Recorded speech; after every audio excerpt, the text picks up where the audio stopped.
Hello and welcome to the Minds on the Frontline Podcast, brought to you by the Frontline Strong Together 5 program. FST5 provides streamlined access to behavioral and mental health services, as well as crisis resources for Michigan's Frontline 5 workers and their families. This includes all professional, part-time, and volunteer firefighters, EMS, law enforcement, corrections officers, and 911 dispatchers in Michigan and their immediate family members.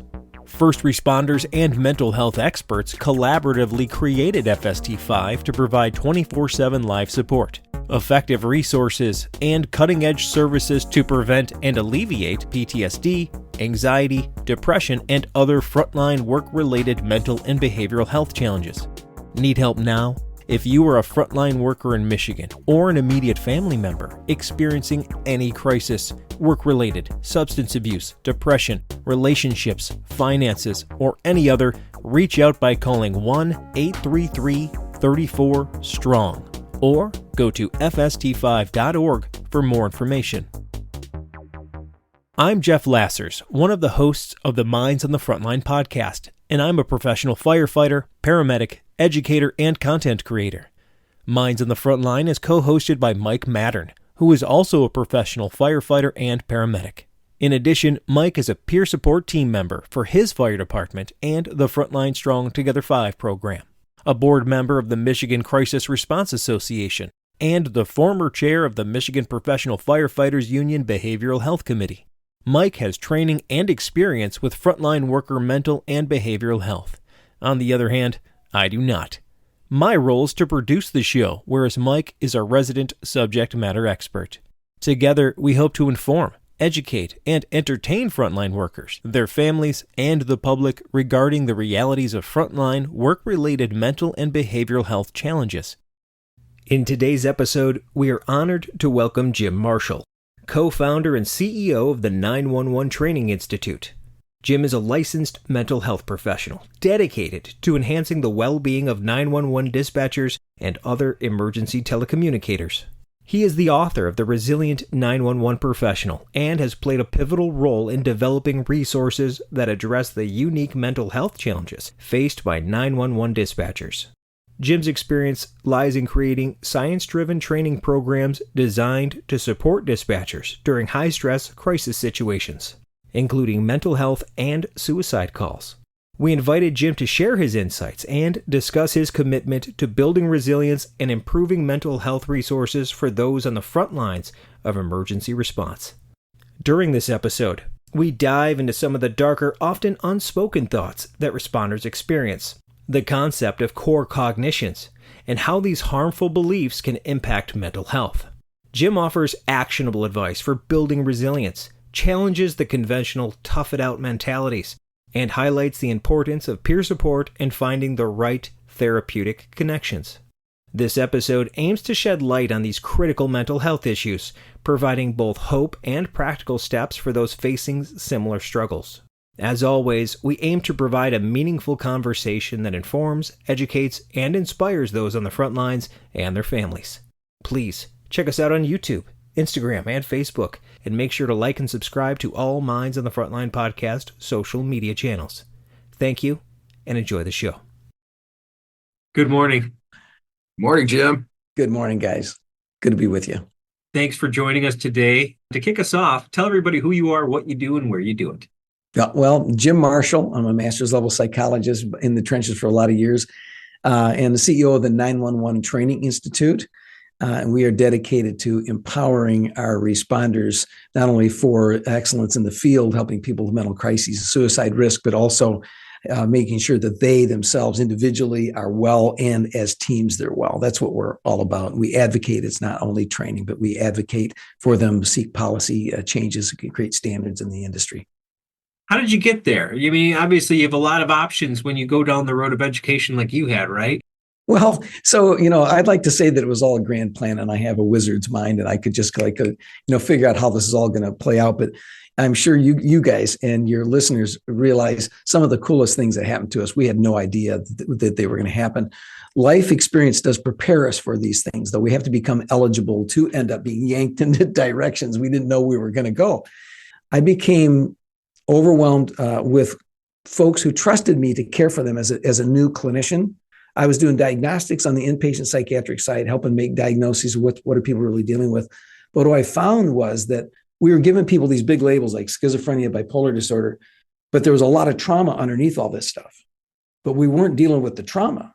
So like giving people meds without helping heal the heart, good luck with that. Like I'm not anti-meds, but there's a whole human there. They got a story. If you don't know their story and you load them with meds, you're missing something. And so they began just treating to a trust. symptom You're just covering up what's actually the problem. So you're saying like Right. more of a root cause analysis wasn't Yes. there. It was like, oh, you feel this way, take this, and we'll balance out the feeling. More of like, whoa. Where'd Let's they work with the come feeling. from? Yeah. Yeah, let's find that feeling. Bada bing, bada boom. And in other words, you got to know what's underneath this stuff. Now, that doesn't mean we peel everybody open like, layers and layers and have to get all deep when we don't need to get deep. And not everything is trauma based. But what I found when people trust me, when I actually had to apologize to when I was early career in doing the psychodiagnostics in the inpatient unit, because like this lady, the 1,000-mile stare. Oh, yeah. People, it's kind of like been there, done that so much that I don't even know who I am anymore. I'm just kind of lost. I can fake it, but truthfully, when I'm on my own, nobody knows. These eyes don't see anything. They're done. And I remember I was loading this lady up with, put these blocks together, say these numbers backward, why do shallow brooks run? I was doing IQ testing.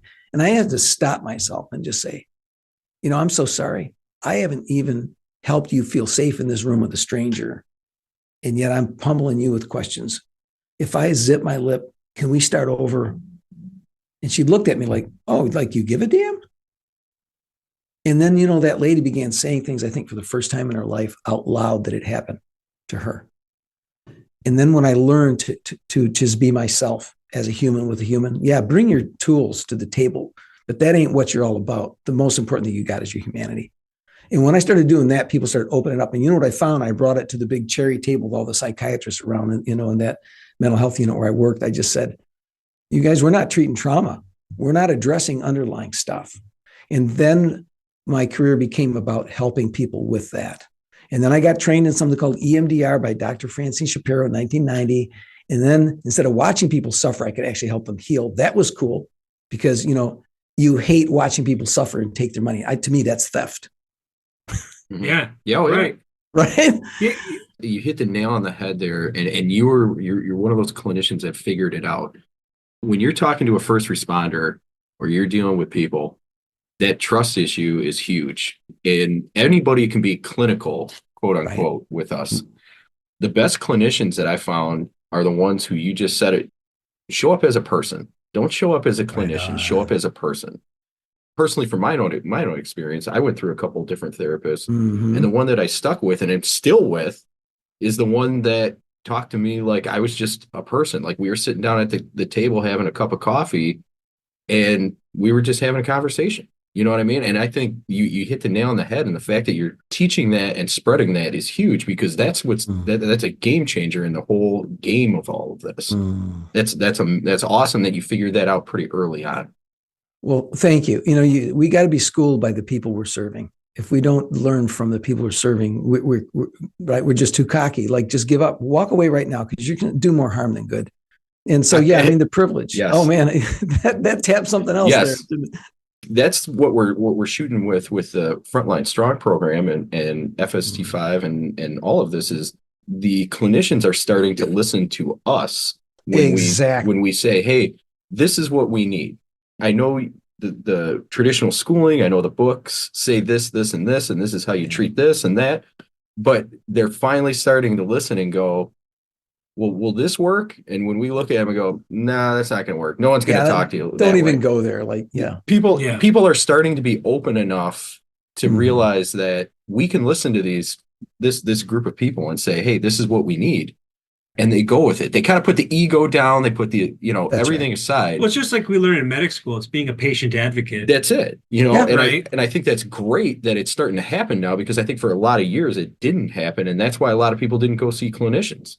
Where they saw themselves as, here, I'm the expert. I know what I'm talking about. I'm going to talk to you this way with this tone, and I'm going to, you do this, so I'm going to use my assumptions to then treat you or talk to you or what based on your experiences, instead of just, like you said, zipping your lip and starting over and just listening to the human. And I think, and you tell me, you probably learn more letting people just talk than you do even asking the question sometimes. Well, here's the deal. If you show people fundamental respect, and if you've learned, look, you got to do your sit-alongs, you got to do your ride-alongs, you got to spend time learning from them, right? And enter the world not as their subjects or guinea pigs, but these are people who have unique lives. You have lives that they have. Every one of our responder groups have stresses that are unique to that responder group. You guys know as medics, you've got stuff that our field responders or law enforcement aren't going to experience. You got stuff that's different than dispatch experiences, fire, etc.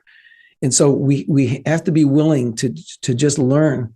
And so, we spend, my team at the 911 Training Institute, we've got clinicians and we got 911 pros, we got people who've been in the field, and we integrate together all the services that we provide. And one of those things that we don't get paid for, but is like, when you train responders, if we're doing this right, it's not a class where people are falling asleep. It's not a class where you're preaching at them. We're co-teaching all day long. They're into it with us. And so as we do that, people can sometimes, they're making decisions very often that they need to do a next piece of personal work. Well, but they're not sure who to go to. You think about, your experience you just described there. It's like when people are tired, they're not sure that psychology is any more than another pile of dung sometimes.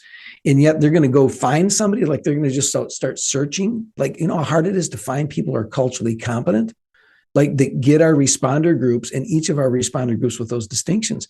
So we're literally on Zoom, like triangulating to therapists to find them and vet them, because we want to make sure they're having good experiences. And the first deal I say is, if you haven't spent time with them, or if you're going to impose knowledge on them without having learned, then just don't say you treat first responders.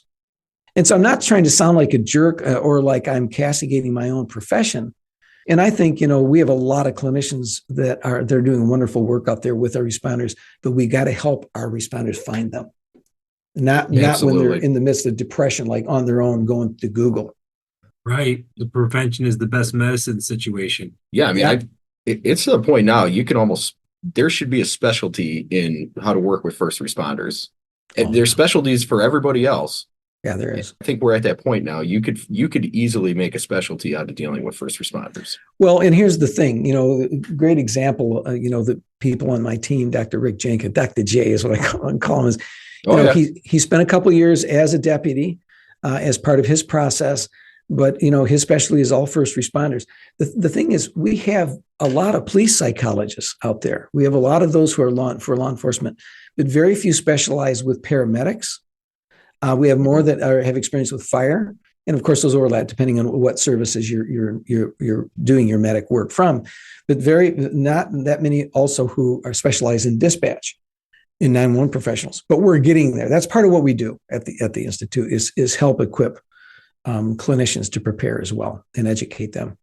That's great. So it sounds like you have a tremendous amount of experience working with not only the clinicians, but the first responders and hearing what they see, feel, and go through, and then maybe the other effects. And sometimes it's not even just the job. Sometimes it's their own life before they got there, or the life happens while they're there. And it's the combination of the things and no break. So my question is, in your professional opinion, and based on all of your experiences, can you describe the impact of, quote, the job on frontline workers, based on what you've experienced in your pretty long career?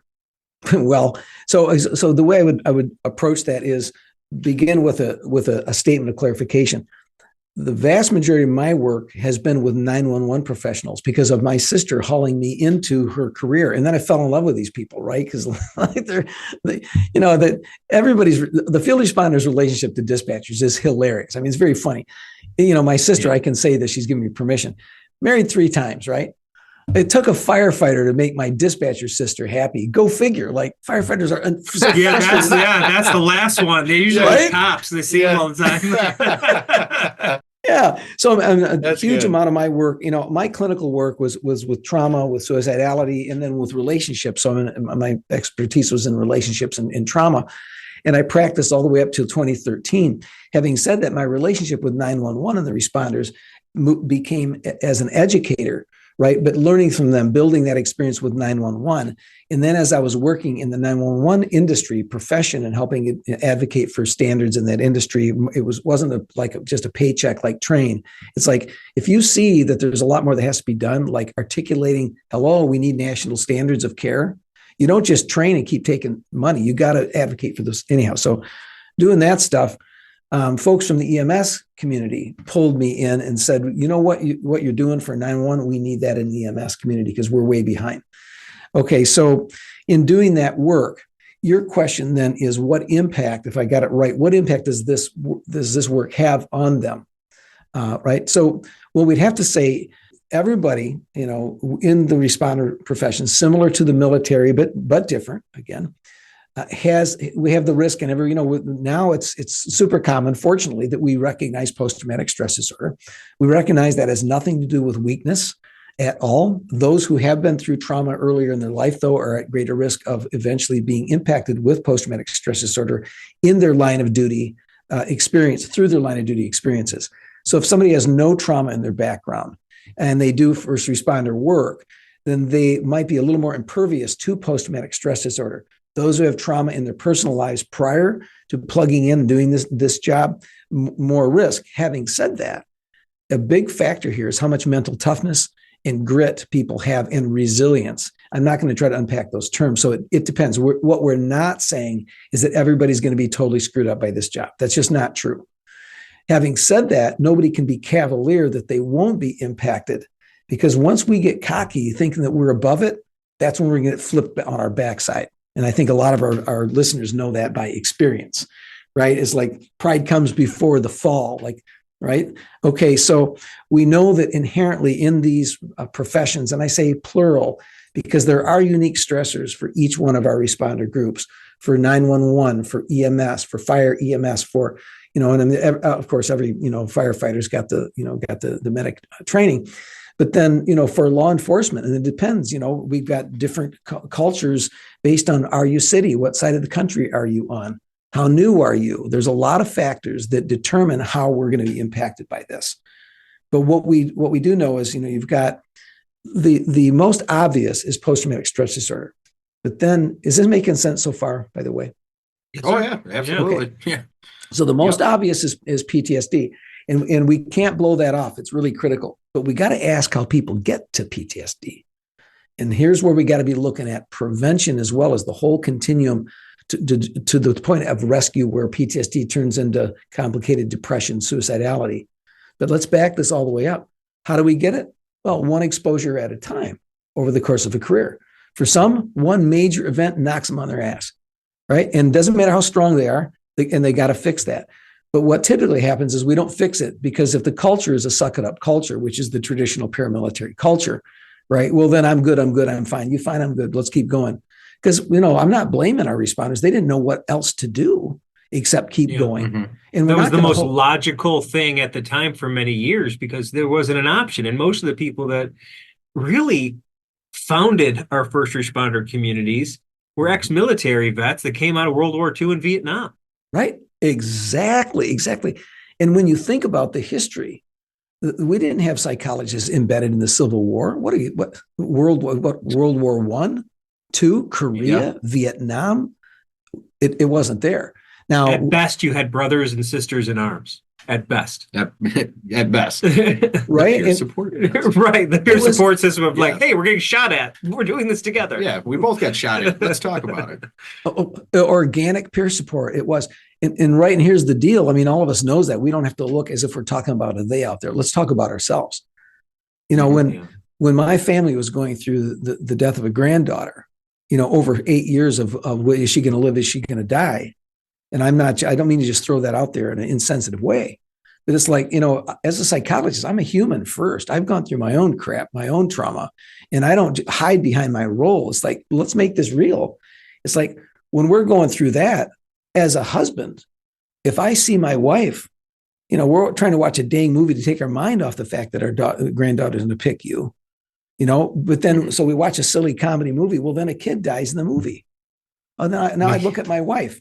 She's starting to cry. I got a choice. Part of my choice is I just want to turn the volume up on the TV. or like, just don't look. Because once you look, like, and by all means, you're locked in touch at that point. Yep. Right. Because what's going to happen if I turn off the friggin' TV and I put my arm around my wife? What's going to happen?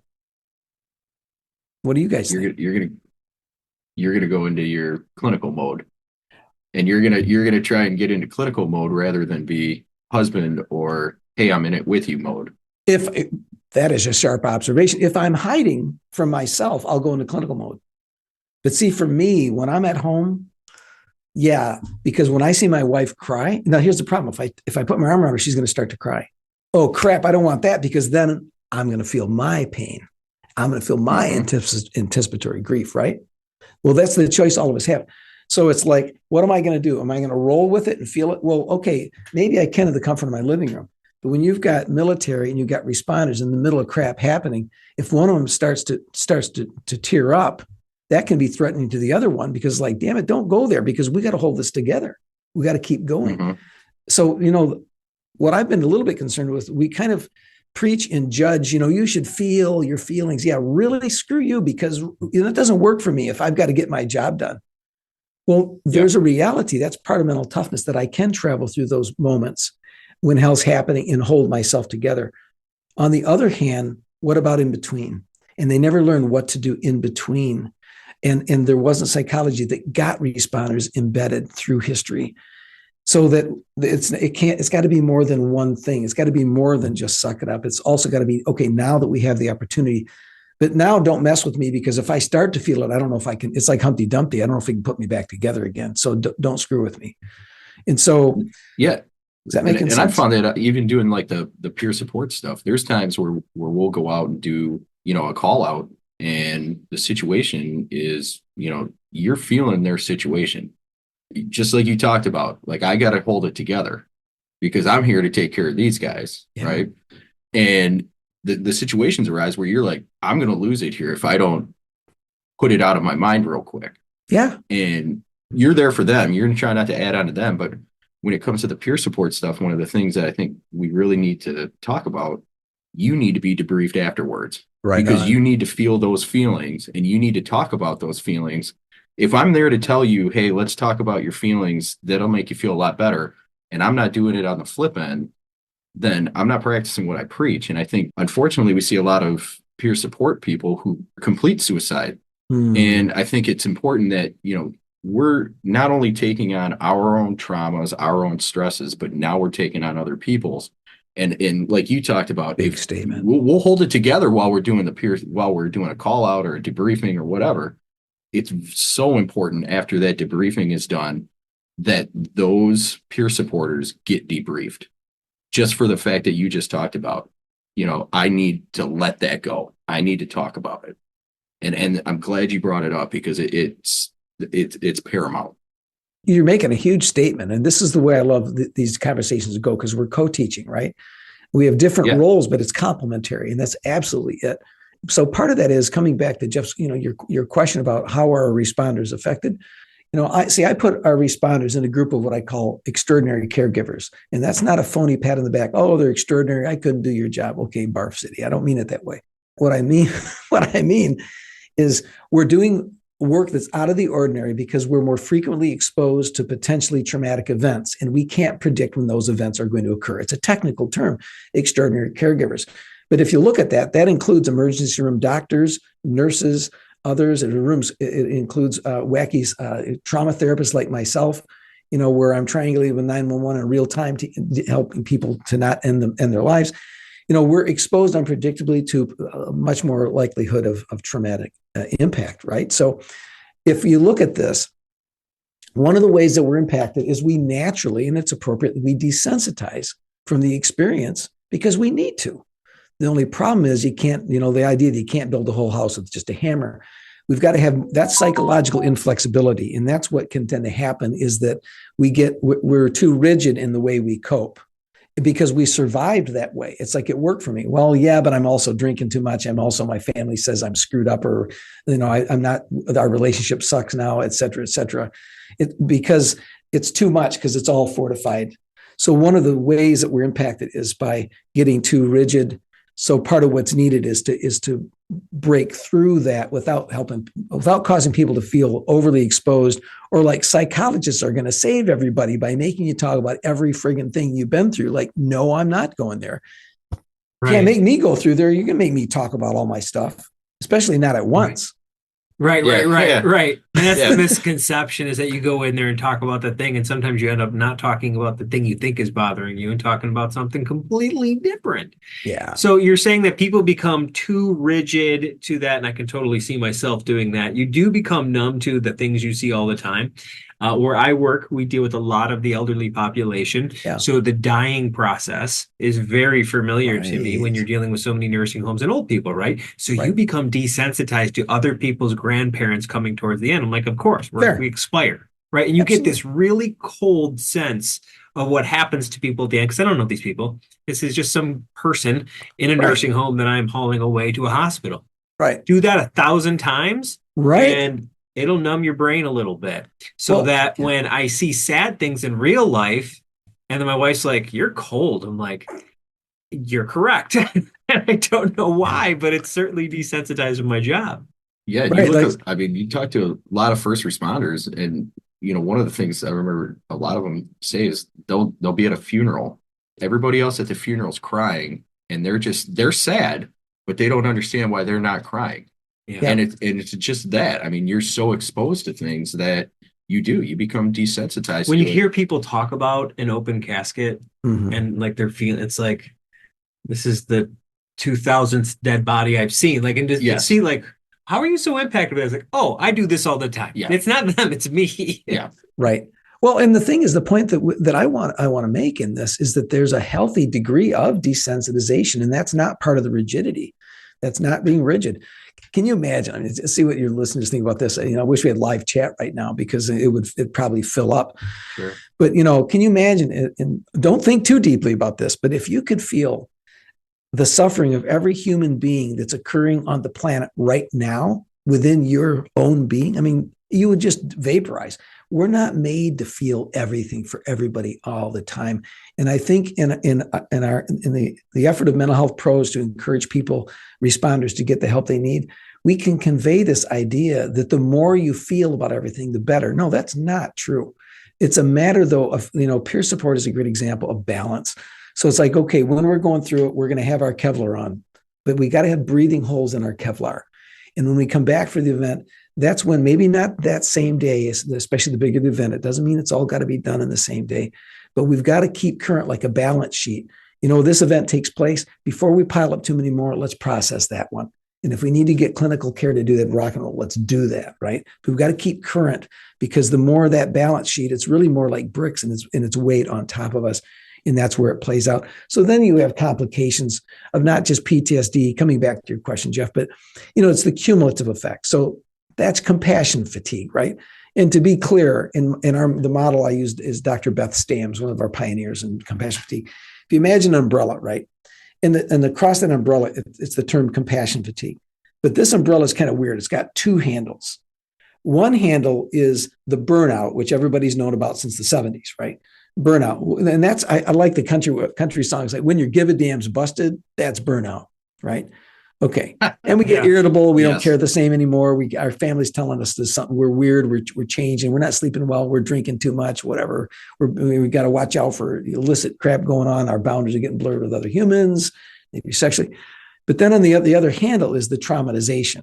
And that is where we may not be having flashbacks and full-blown nightmares, but man, our hyperarousal, our situational awareness is off the charts.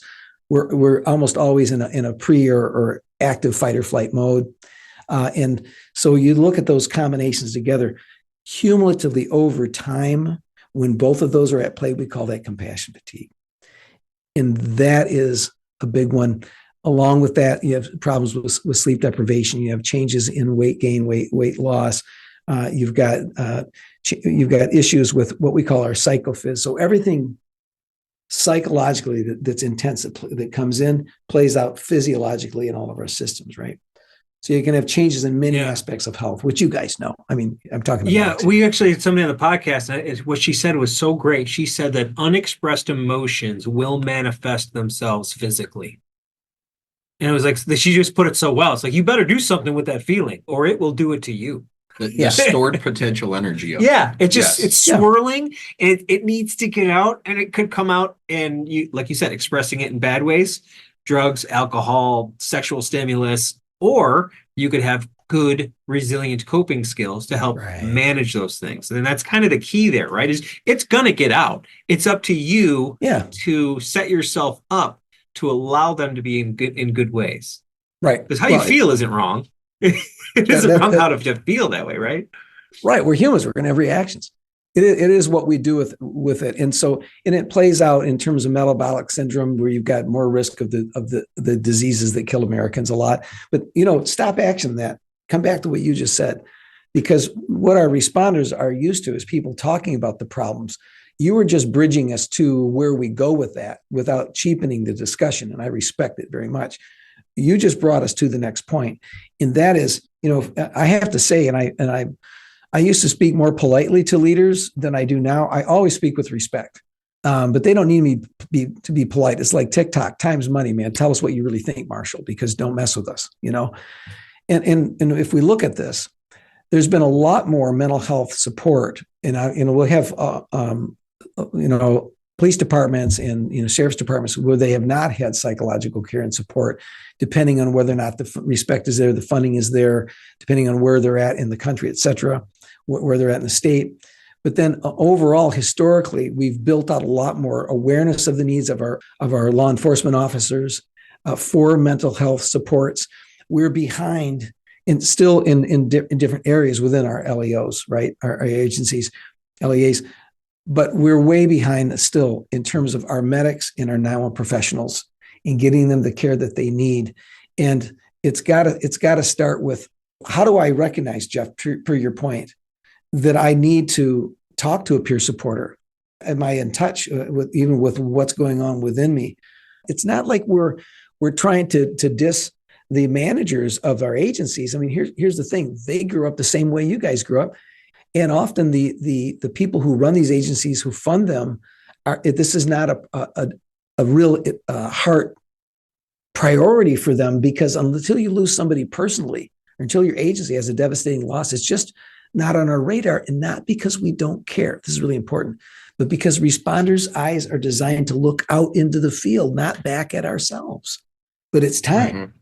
It's time. We've got to have the training for people. And I would say that whether we trained or not, we've got to have and not a token training here and there. And it's nice that we send somebody to a conference. That's not enough. Each of them have to be empowered with a mindset and a skill set for their own well-being. And then we look at the other things. What are the resources that are available?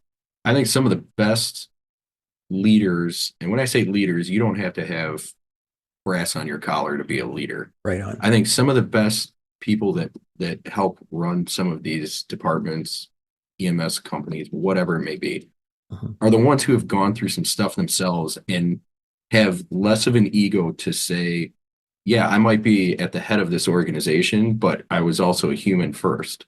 And when they do that, that's where I've seen the departments that excel with mental health and employee wellness and those types of things. The ego's gone, whether you're, the chief, the manager, the whatever you call yourself at the head of these things. They take that shirt off, that white shirt or that manager tag or whatever you want to call it, and go, listen, I went through some stuff. I can relate to what you're dealing with. Let's make sure you guys get taken care of. As a leader, when they were out in the field or whatever they were doing, they didn't have it. So now they're in a position where they can change the future by just changing what they're doing. And those are the leaders that I see that their departments flourish or their mental health programs flourish, because they had enough to put the ego down, put it away, and say, I was a person first. And you guys are people first. You're not my employees. You're people first. That is going to be big statement. The biggest change is when people can finally just do that. Mm-hmm. They don't look at their employees as a number. They don't look at them as an employee. They look at them as, I'm in charge of taking care of you. And that's what I need to do. Give you everything. Like a lot of those people in those situations forget that your job is to have my back. My job is to have the citizens' back. And if we all play our role, it's all good. Yeah. Don't micromanage me and what I'm doing in the field. Give me what I need to do. You can buy me a pretty fancy new fire truck. It's going to have maintenance. So am I. I need maintenance. Right I on. need care for. So Yeah. Oh man. Yeah. So look, I don't know if you guys have ever been to the Pinnacle Conference. Okay. Anyhow, I've been to it once in Jacksonville. I went. It's a good one. yeah, it's excellent. I've been a part of that for quite a few years. They asked me to come back and team up with them on the faculty. And the reason I bring this up is because you have a representative population of our leaders in the EMS field coming there every year. And what I've experienced uniformly is an incredibly high degree overall, a high degree of investment in their people. And what you're describing is, it makes me wonder, how did those folks end up at that conference? Are they representative of the whole profession, and do they represent their fellow leaders? What my premise, though, is that I think that a lot of people have had the awareness experiences that you're talking about there, where they've gone beyond the color of their shirt to their own shared humanity with their people. But a lot of them have so many other tasks that get them preoccupied again, and they don't know where to start or where to continue concretely building out a system of care for their people. And what we advocate for, we established in the 911 industry, it's called the Standard to Protect the Well-Being of 911 Professionals. And in that standard, we articulated 13 elements of care. Included in them are an EAP that actually doesn't suck, an EAP that actually gets its people. Right. I feel bad for people that work at EAP. We trash. I know. People, people. I know. But you're right. But you're get right. it together. Right. Like a good EAP is it's usually not the components, the people. It's usually the bureaucratic system that doesn't allow the right things to happen. Yes. Yeah. Look, here's the deal. I can cite outstanding EAPs, and in the Resilient Non-Professional, it's a cheap plug for the book. But the fact is, a lot of people worked on that, so there's a resource. And I interviewed in one of those chapters a guy named Kevin who runs a peer support program in Wisconsin. It is stellar. So, but my point is, our leaders, it's not that they don't care necessarily, it's that they don't know what to do, and they don't necessarily have the empowerment to get it done. So because they got a boss too, right? So it's not like you can go to. They're not the magician of the department. They can't just make things happen. And there is something to that, to where, like, how many guys have said, "Well, I go to the chief and said we need this," and they don't know how purchase orders work. They don't know how budgets work. There's all this extra stuff. Like, well, chiefs earnestly like, well, I got all this other stuff that have to happen to even give you a yes. You want to come in here and tell me what you need to leave with a PO? Like, that's not happening. But I think at that point, it's also empowering your employees. If your employees come to you and say, "Hey, this is what I want," then let's get it started objectively. And we do it. Yes. You know what I mean? Like, I think that there's a learning lesson on both sides. For sure. Absolutely. For sure. Yeah. Absolutely. Yep. So your experiences, I want to kind of get into something else here. And that's what you were talking about earlier, is kind of the things we don't share. Right. So people have some pretty dark thoughts. Yeah. And you talked about the physical manifestations of how those emotions can kind of come outward. But let's get into some of that dark stuff there for sake of what call after call or experience after experience can lead to. What are some of those darker thoughts that responders at risk can say to themselves, but they're probably not going to say out loud? So it's a great question. And I'll preface it with this. If you're out there and you're listening and you've struggled with suicide thinking, and you've struggled, or maybe struggling with it right now, you may not believe me when I can say it'll get better. I mean, your first response may be, because we become convinced that it's never going to get better. I'll never be proud of myself again. I'll never overcome the shame. I'll never reclaim the relationships. These are some of the things that folks say to themselves. And I'm not going in a cookie cutter way like, oh, here's the negative thought, but you just need to have a positive thought. Really take a hike, because it's deeper than that. It's harder than that. And when it's in your face and in your head, we are convinced it's true. And it's incredibly seductive. Like, it'll never get better. I'm not lovable. I failed. I don't deserve to live. It was my fault. And so we have all these become core beliefs, whether we believe them our whole lives or whether we got indoctrinated through military experiences that we had, where we have condemned ourselves for shortcomings, failures, whether we feel we violated our own code of conduct, so that we now, like, I don't respect myself. I've lost respect for myself. I'm not good enough. I don't deserve. these are some of the ways in which we think that fuel depression and can fuel suicidality. They're also incredibly common amongst phenomenal people. And what we need is for those who have lived through that to tell the stories about what flipped for them. How did they realize before it was too late that these things that seem the most true? Look, here's the deal. I've never said it quite this way before. But that which seems the most true and is the most dangerous for you is probably the most false thing in the world. The thing that seems absolutely true, that's kind of pulling you. Real. Absolutely. Yeah. And here's the deal. The circumstances may suck hugely. We're not doing Pollyanna kind of kumbaya crap here. The circumstances may absolutely suck, right? Yeah, they're justified in like, it would make anybody feel poorly. Yeah. It's horrible. Yeah. I don't know if you guys can relate. I can relate to extreme shame. In my life, so some of the crap I've gone through and a sense of shortcoming, I can relate to feeling like maybe I just don't deserve the planet anymore, And so I'm not talking just from, the clinician said, screw that. What I'm saying is when we're in those dark moments, the things that can seem like they should lead us to the edge and over the edge are the things that are the most untrue. And so what do we need? Well, you know what? We may not have the energy or the strength in those moments to do a whole lot of anything. But don't drink the next beer. Don't drink the next shot and call somebody who gives a damn, even though part of you says they don't see. Part of us wants to convince ourselves nobody cares. Nobody loves me. No one can understand me. Those are some of the other thoughts. Yeah, you don't get it. You'll never get it. You just don't get it. It's this scapegoat we use. And it's funny because you and I were just talking before we started here, and the stuff that I do. I mean, I've had those conversations with those people who are suicidal. Like, yeah. They're calling me as they're suicidal. Yeah. And the best way I can explain it is they're not thinking clearly. They're in almost a fog of this fog that's covering them. That it is a fog, man. It is a fog. All of those things. You're drunk on it, like you said earlier. Yes. It's almost like you're intoxicated. Yes. We've all done stuff where we went, holy, shit, I would never do that. Shit, I was so drunk last night. I did this. I mean, that's him. He never does. Yeah, that. exactly. You're out of exactly. The And when you look back at it the next morning, you're like, man, I can't believe I did that, or man, I can't believe I said that. But at the time, it was the best option possible. It felt absolutely right and true. Yes. And the people who are suicidal and who are at that point, they believe those things because their mind tells you that it's real. Yeah. And when you're looking at it from the outside and you're trying to have conversations with them and say, hey, listen, you got this going for you. You got this going for you.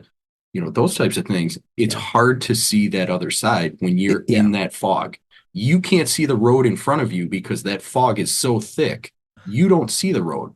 I'm standing 10 feet to the left. I'm not in the fog.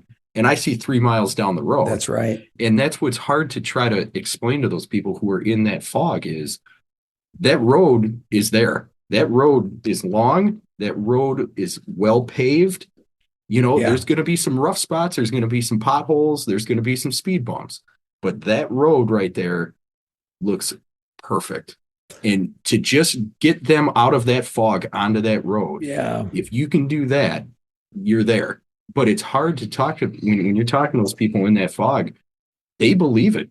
I mean, it's when you're in that fog, you believe it. Your mind tells you that those things are completely real. Beautiful. It's a powerful statement. And here's the thing, like we're speaking about this right now. And I think the way that we should be speaking about it, and that is if you're listening, whether it's for you personally, or if you're listening as someone who wants to support your peers, whether in a formal role or not, here's what I think is part of what's going on here. And I say this by reflecting back on my own lived experience of suffering, as well as those who have been alongside and some of whom I've lost. And I think in those moments, when that encouragement is there, look, I know you can't see through the fog, just grab my dang hand and let me just pull you in over to the other side here.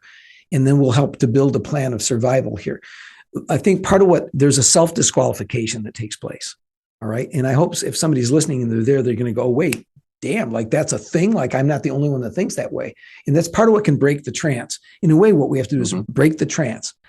It's like sucking the fog out of the brain, right? So back up to that moment. I don't think it's ever going to change. Oh, no, it'll change. Things can get better. Yeah, I'm sorry on that. No. You're not understanding me. You stop trying to, encourage me and tell me it's going to get better. Here's why I don't think it's going to change. Because tomorrow I'll still be the failure that I am today. Tomorrow, I'll still be the one that doesn't deserve for it to be better because I survived and shouldn't have been the one to survive, or because of my failures, the way that I've hurt people, or because I failed to do what I should have done and I didn't.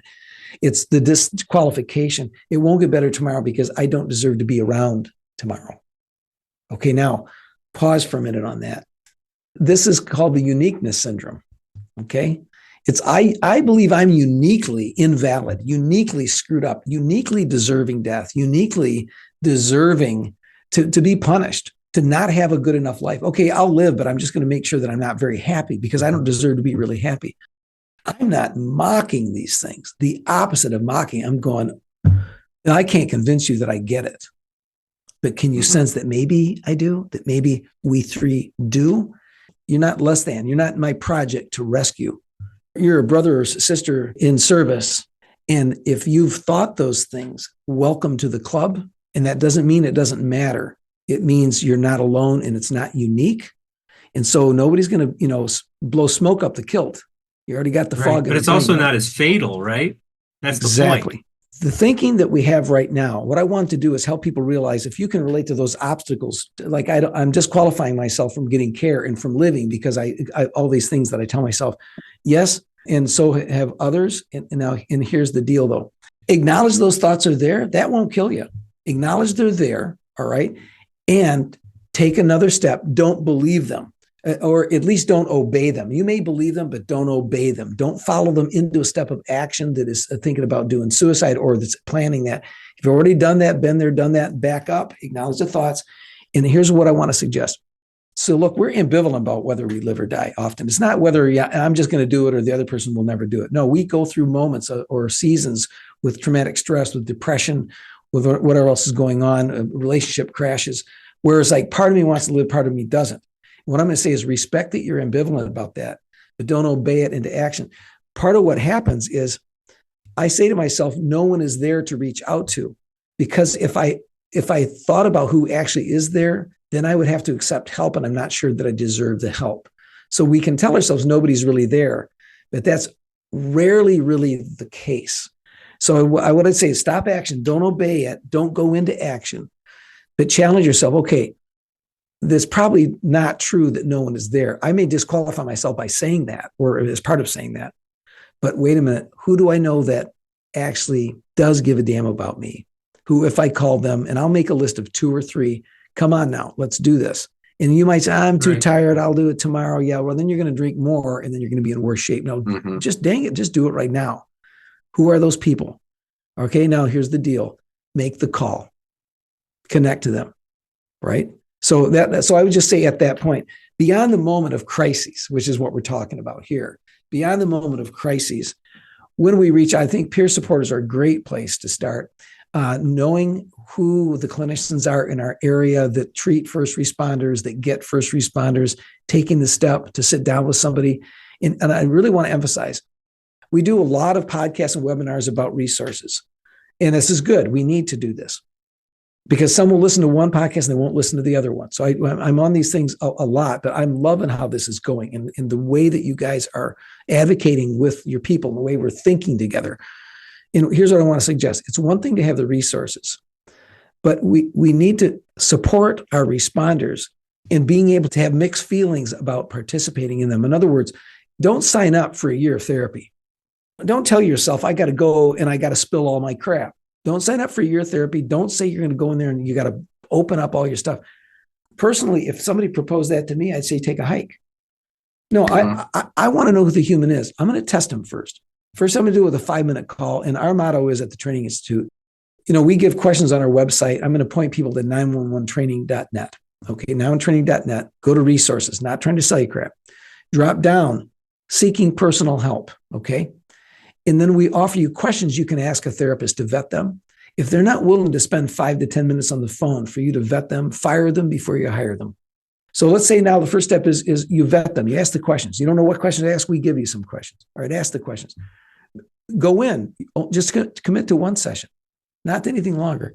Be with them. See how it is. See how it rolls. And if they're trying to peel you open like a grape in one session, fire them then.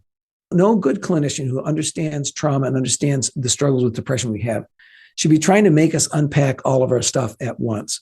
It's got to be manageable, one step at a time. And they should start out by supporting you wherever you're at, giving you the skills to deal with whatever's going on.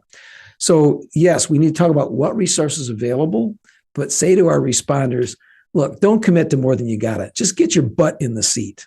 Just get your butt in the seat one session and then go from there. Yeah. Even how about just talk to a peer supporter or have a conversation about coping skills? And, a number of times you say reaching out to people, man, if that isn't a reminder for having a good network or a tribe around you, friends and family of any type.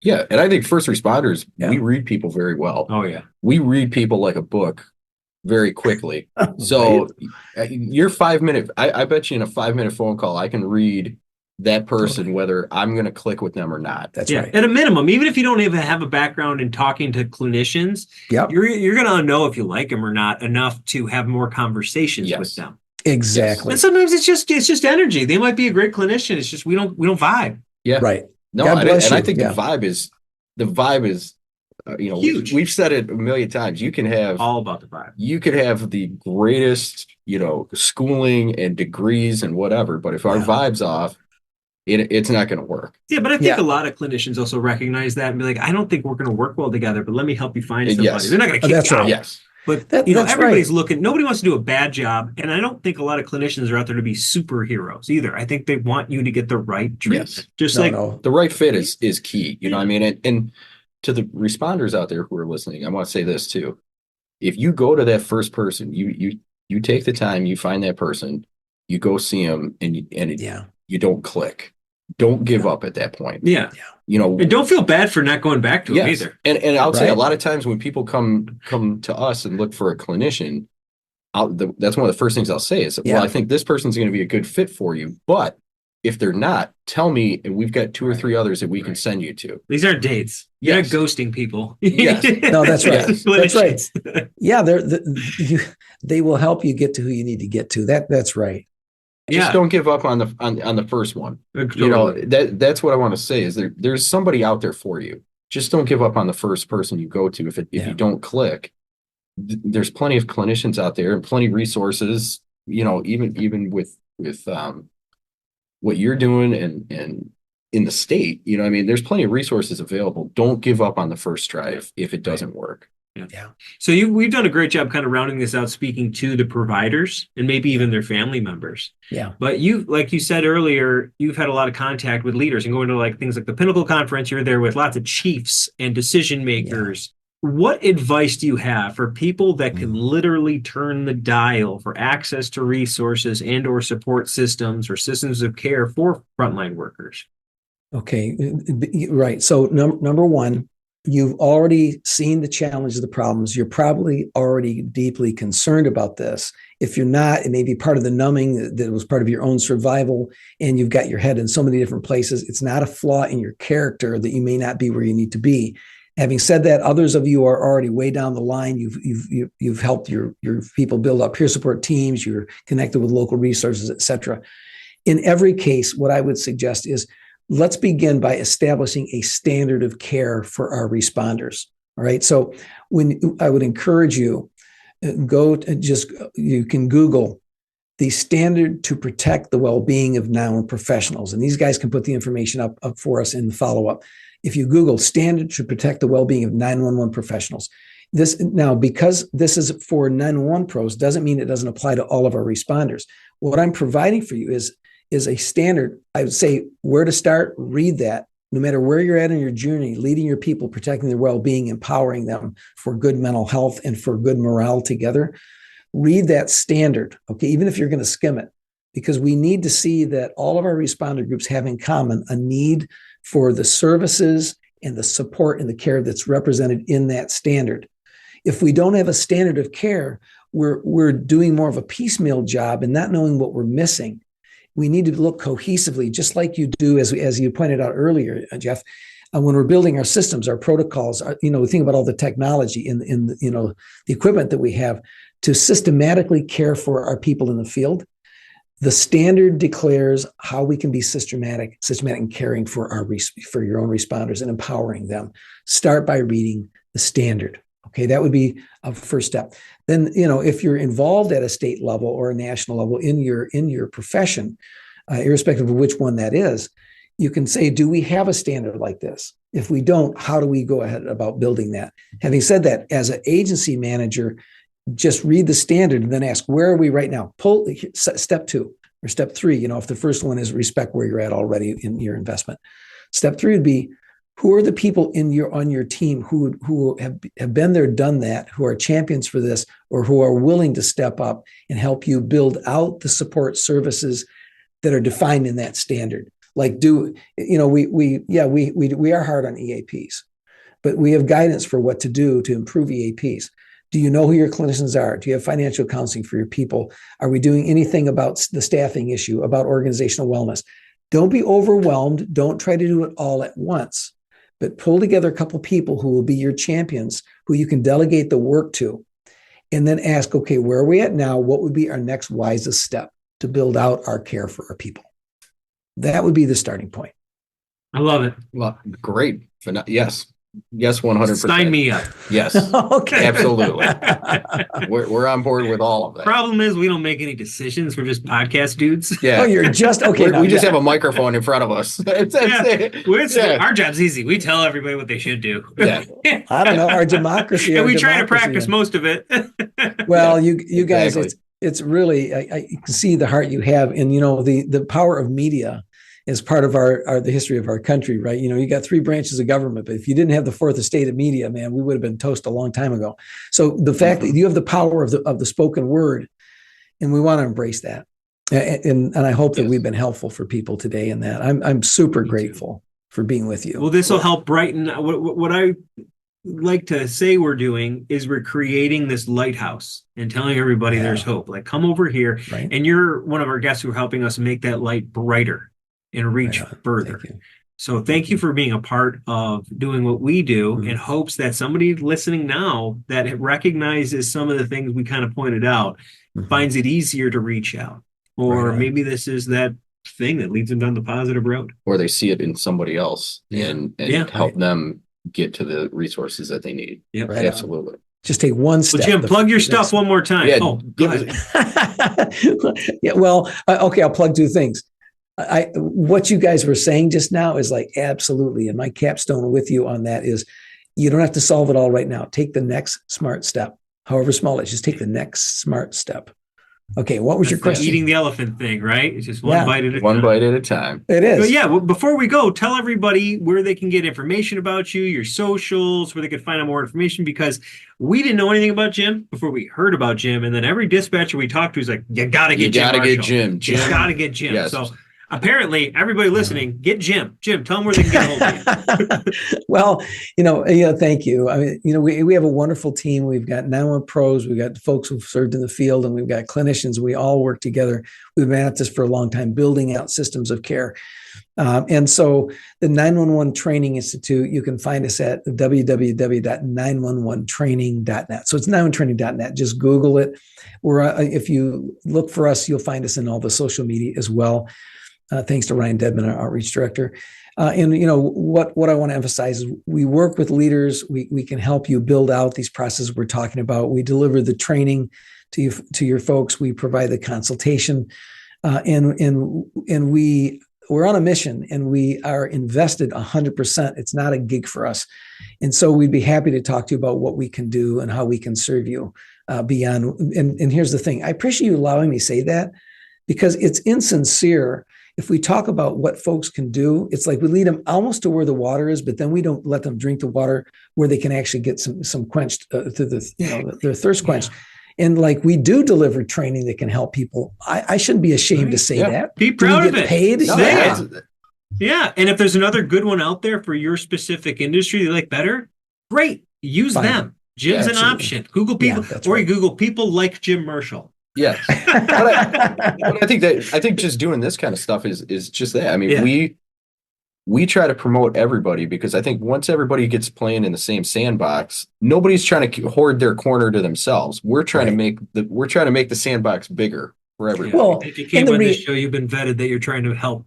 Yes. Thank you. Well, and the reality is we have so many responders out there. There's not one training group that can teach and train them all, and we're not all meant to. there is a thing about fit here. But what we do, we don't try to do what other training companies do. We do what we're specialized at, and that is bringing psychology and mental health with clinical expertise, with evidence base to support of the services. That's what we're about. And we cheer you on. I mean, what you guys are doing. And by the way, that logo, that sign behind you, man, that's deep. I was concentrating on our conversation. I got distracted for a moment because I'm like, wait a minute, is that the human brain? Yes. Yes. You got the brain, and then you got the neural connections, or all the different, all the shout out to responders. Cody Ferguson. So this was actually made by a first responder. The logo itself was designed by a first responder. Yes. The table was made by a first responder. The beats, our intro and conclusion music, made by a DJ first responder. Right so on. the fabric that makes this in every way, we needed to make sure it was there. So it's very meaningful that you noticed that to us. It's we really like it. Thank you very much. And Jim, you're just not in Michigan. You'll do stuff nationwide. Yeah, you're not right? a Michiganer only. You're all we just got back from sure. Washington, DC, looking at Dallas. We're a lot of all over the country. Good. Yeah. Good. Yeah. Thank you. All right, Excellent. sir. We appreciate you very much. And we'll put all this stuff up in post and make sure it looks cool. But thank you for joining us today. You bet, you guys. Thanks so much. Love chatting with you. My privilege. Thank you for joining us on the Minds on the Frontline podcast. We hope everyone enjoyed this episode. We have more great content coming out soon. Please check us out on YouTube, Instagram, and Facebook, and make sure to like and subscribe to all Minds on the Frontline podcast social media channels. Thank you for listening to the Minds on the Frontline podcast. Have a great day.